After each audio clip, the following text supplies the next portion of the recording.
समझ नहीं आ रही, बड़ा झोल नज़र आ रहा है सारी बातों में, अनसेटिस्फैक्ट्री उनके रिस्पॉन्स रहा ओवरऑल। मैंने कोशिश की लेकिन ऑफेंड भी हो रहे थे। क्या ये सारे सानहे के ज़िम्मेदार हम किसको ठहराएं? क्योंकि सिंध गवर्नमेंट फिर डाल देती है कि विफाक ये सड़कें नहीं बन रही, इस वजह से लेट हो गए, ये वाले मामलात की कमी मसाइल हैं। लेकिन कराची में ऐसे इंसिडेंट्स हम देख रहे हैं कि बढ़ते चले जा रहे हैं। जैसे मैंने अपने इंट्रो में भी बात की कि पिछले साल की अगर हम बात कर लें, आतिशज़दी के छोटे बड़े वाक़यात मिला के 2500 ऐसे वाक़यात रिपोर्ट हुए हैं, लेकिन उसके लिए ना इंतज़ाम किए जाते हैं। क्या इंसानी जानें इतनी हम देख रहे हैं कि यूज़लेस हैं कि उनकी कोई औकात नहीं है, लोग मर रहे हैं, विक्टिम्स आपने फैमिलीज़ देखी होंगी रोते हुए। मैं तो इस ट्रॉमा को प्रोसेस नहीं कर पा रही। तो आप क्या कहेंगे सारी सिचुएशन में किसको हम कसूरवार ठहराएं, किसका गिरबान जाके पकड़ें? आमना, आपने जिक्र किया पिछले साल का, तो मुझे एक शेर याद आ गया कि पिछले बरस भी बोई थी लफ्ज़ों की खेतियाँ, अब के बरस भी इसके सिवा कुछ नहीं किया। देखिए, आप बता रही हैं 2500 वाक़यात हुए हैं, उसमें हम देख रहे हैं, वो उस्मान साहब से बात होती तो हम पूछते हैं कि कितनी कामयाबी फायर फाइटिंग थी और रेस्क्यू ऑपरेशन कितने कामयाब रहे। तो वो देखा जाए तो मेजॉरिटी केसेस में हमने देखा कि पुरसाने हाल कोई नहीं था। वो जो आप बात कर रही थे बेइसी, जिसको अंग्रेज़ी में एपैथी कहते हैं, वो देखने को मिलती है। 25 घंटे के बाद तो आप देख लें मुर्तज़ा वहाब साहब पहुँचते हैं, और आज आपने देखे कल तक रात पता करना चाह रहे थे कि जी आग लगने की वजह बताई जाए, कोई डिटरमिन नहीं कर पा रहा था। आज उन्होंने बताया सीएम ने प्रेस कॉन्फ्रेंस में कि जी ये शॉर्ट सर्किट की वजह से सब कुछ हुआ है। देखिए, हमने सवाल इस वक्त ये है कि जी आप रोज़ाना की बुनियाद पे इस तरह के वाक़यात होते हैं और लोग उसको भूल जाते हैं। देखें, अब वो कहा जा रहा है जी कि जी अब इसका फर्निक भी होगा और इसके साथ साथ जुडिशल इंक्वायरी भी होगी, फैक्ट फाइंडिंग मिशन भी चलेगा और नुकसानात का अजाला भी किया जाएगा। और सीएम ये भी कह रहे थे कि जी 1 करोड़ रुपया हम देंगे, कंपनसेशन देंगे जिनकी शहादतें हुई हैं। प्लस ये है कि जो दुकानें हैं 1200 दुकानें हम चाहेंगे कि अल्टरनेट कोई जगह दे दी जाए ताकि अपने कारोबार कर सकें। लेकिन मेरा अपना ख्याल है ना कि इस वाक़े के बाद अल्लाह ना करे फिर दूसरा बड़ा वाक़या होगा, तीसरा होगा, लोग भूल जाते हैं। मुझे याद है, मैं अभी आप जब गुफ्तगू कर रही थी तो मैं एक किस्सा याद कर रहा था, कुछ साल पहले की बात है, बल्कि नवाज शरीफ साहब की पहली हमना हुकूमत की बात है। कोई बड़ा वाक़या हो गया था, मैं याद नहीं कर पा रहा क्या वाक़या हुआ था, लोगों को बड़े कंसर्न हुए थे।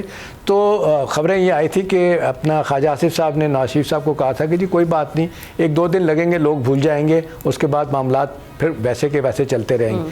तो देखिए, सवाल ये है कि लोगों को पता है आमना के रिवार्ड एंड पनिशमेंट नहीं है यहाँ पे कोई पूछा नहीं जाता। सिंध गवर्नमेंट बिल्डिंग अथॉरिटी वो कहते हैं 70% से ज़्यादा इलीगल जिस तरीके से अप्रूवल दी जाती हैं, पैसे लेके अप्रूवल की जाती है। आप देख लें जहाँ पे बिल्डिंग बनती हैं, जहाँ रिहायशी स्कीमें बनती हैं, वहाँ पे कुछ पूछता है किसी को कि भाई किस तरीके से आपने इसको बनाया, क्या हुआ, बाकायदा कोई अप्रूवल हुई इन सारी चीज़ों की। जो कहा जाता है कि जी हर चीज़ अपनी जगह, बिजली, गैस और सारे सिस्टम अपनी अपनी जगहों में, तो नहीं होते।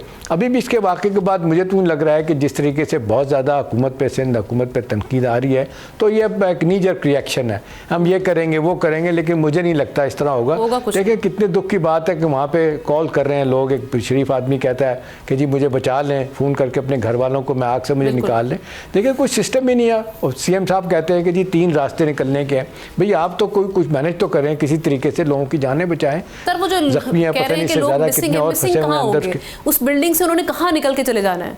वो राख बन गए होंगे, अल्लाह माफ़ करे, यही वाली सिचुएशन होगी। और उस पर भी हमें समझ नहीं आ रही कि ये जो कहा जा रहा है कि अभी जो बाकी बिल्डिंग रह चुकी है, लोगों को कहा जा रहा है दूर हो जाएं, उससे हट जाएं, उसको गिराने का सोच रहे हैं।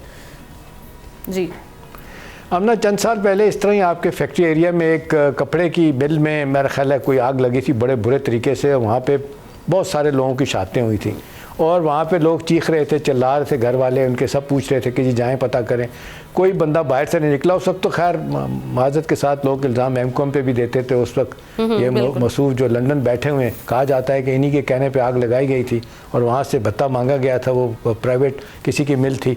तो सवाल तो ये है कि यहाँ पे तो आप प्राइवेट हो, गवर्नमेंट के अदारे हो, वहाँ तो कोई पूछने वाला नहीं है। अब सवाल तो ये है कि माजरत के साथ आपको पीपल्स पार्टी की कोई परफॉर्मेंस दिखाई देती है? कराची में ही ऐसे वाकयात क्यों रिपोर्ट होते हैं? पिछले साल जो बिल्डिंग गिरी थी उस वक्त भी नादिर गबोल साहब को हमने लिया था, वो आके यही बोल रहे थे कि जी छोटा है वहाँ पे छोटी गलियाँ हैं, रेस्क्यू इसलिए नहीं पहुँच पाया, रिसोर्सेज पे कोई बात नहीं करता, बिल्डिंग्स को आपने जैसे हाईलाइट किया कि SBCA उसका क्या रोल है, उसके ऊपर भी एक सवालिया निशान है। सो सिंध गवर्नमेंट अभी बिलावल साहब आके इतनी बड़ी बड़ी तकरीरें कर रहे हैं ऐवान सदर में, उन्होंने पूरी प्रेजेंटेशन इस तरीके से दी जैसे सबसे अच्छा काम ही सिंध में हो रहा है, लेकिन फिर उसके बाद हालात आपके सामने हैं। कराची में आए रोज़ सानेहात, कभी आपके सामने मैन होल, वहाँ पे बच्चे गिर जाना, एक के बाद दूसरा वाक़या।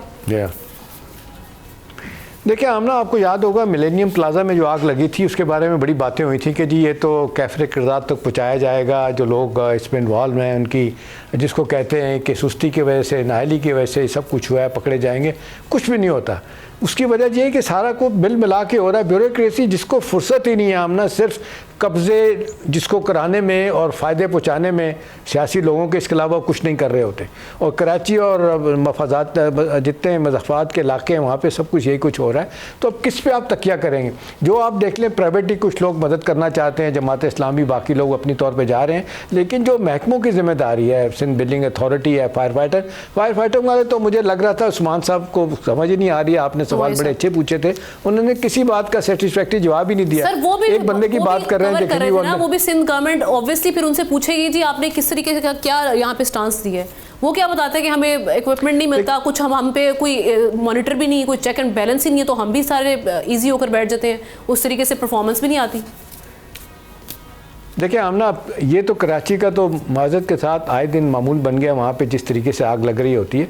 लेकिन चलें, कोई आप तो केस ले लेना जिसके बाद आप फैसला करेंगे जी इसकी बाकायदा तौर पे जुडिशल इंक्वायरी होगी, किसी आप नतीजे पे पहुँचेंगे।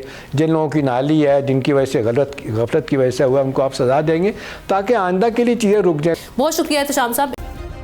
सब्सक्राइब करें और बेल दबाएं ताकि कोई खबर रह न जाए।